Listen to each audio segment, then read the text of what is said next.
আসসালামু আলাইকুম, সবাই কেমন আছেন? আশা করি সবাই অনেক ভালো আছেন, আমিও ভালো আছি। তো আজকে অনেক দিন পরে আমি একটু বাজারে গেছিলাম। বাজারে বলতে সাজিদ্রি নিয়ে হলো গ্যাস দিতে গেছিলাম। তো ভাবলাম যে কিছু বাজার সদাই কিছু করে নিয়ে আসি। তো সাজিদের বাবার আজকে 4-5 দিন ধরে কোনো টিপ টুপ নাই।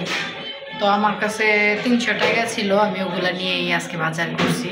তো কি কি বাজার করছি আপনাদেরকে দেখাই। আর বাজারের এত পরিমাণের দাম, মানে বাজারে কোনো কিছু কেনাকাটা করতে হইলে অনেক টাকা পয়সা নিয়ে যাইতে হইব। আর আমাদের মতো মধ্যবিত্ত মানুষরা কেনাকাটার মতো এত সামর্থ্য নাই, কেননা বাজারে যে পরিমাণের দাম, দৈনিক ইনকাম করতে হয় 500 টাকা, বাজারে আনতে হয় 600 টাকা, তাহলে আর 100 টাকা কই পাইব? তো যাই হোক, এত কিছু বললে তো হইব না, খাবার তো পেটে দেওয়াই লাগবো। যাই হোক, তো কী কী কিনা নিয়ে আইছি আজকে দেখাই আমি। 300 টাকার বাজার কী কী নিয়ে আইলাম আমি, তো সবাই দেখবেন। এই যে দেখেন 300 টাকার বাজার আমি কী কী নিয়ে আসছি। এইখানে হইলো সিম, আজকে হইলো 100 টাকা কেজি। তো এইখানে আমি হাফ কেজি আনছি সিম। আর এইখানে 120 টাকা করে কেজি টমেটো, আমি এইখানে হাফ কেজি টমেটো নিয়ে আইছি।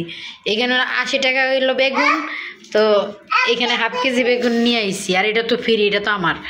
আর এইখানে মূলা হইলো 40 টাকা, হয়তো বা মূলা রাখছে 20 টাকা, শাক হইলো 20 টাকা, এই কারণে 40 টাকা।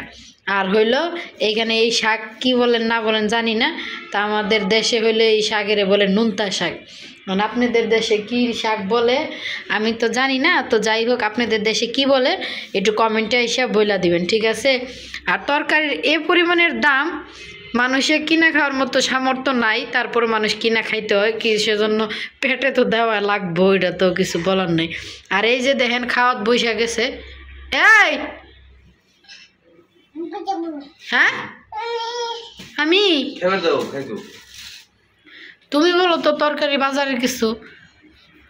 তরকারির বাজারের যে দাম, তাতে আমার মনে হয় না যে আমি আর বাকি জীবনে তরকারি কিনে খাইতে পারবো। বলো তো শাকগুলো কেমন হয়েছে, আমি যে নিয়ে এলাম।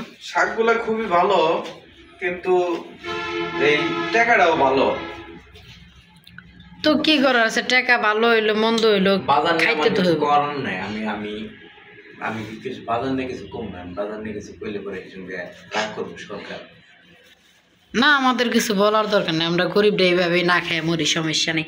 এই আহা টমাটার বাড়ি মজাদার, ও টমাটার বাড়ি মজাদার, আহা টমাটার বাড়ি মজাদার, টমাটোর বাড়ি মজাদার। আচ্ছা যাই হোক, ভিডিওটা দেখে আপনাদের কেমন লাগে সবাই বলবেন বেশি বেশি করে। আর আমার ভিডিও যদি অবশ্যই আপনাদের ভালো লাগে থাকে, তাহলে অবশ্যই আমাকে কমেন্টে জানাবেন, তাহলে আমি আরও সুন্দর সুন্দর ভিডিও দিতে পারবো। আর হলো আমি রুমের ভিতরে ভিডিও করি, তো এই কারণে আমি এতটা ভালো করতে পারি না। আর আমার ছোট একটা বাবু আছে, সবসময় আমি ভিডিও সুন্দর করে করতে পারি না, স্ট্যান্ড দাঁড়া করা করতে পারি না, অনেক ঝামেলা হয়। যাই করি তাই আলহামদুলিল্লাহ বলবেন, আর দেখার চেষ্টা করবেন, অনুরোধ রইল সবারই। ধন্যবাদ।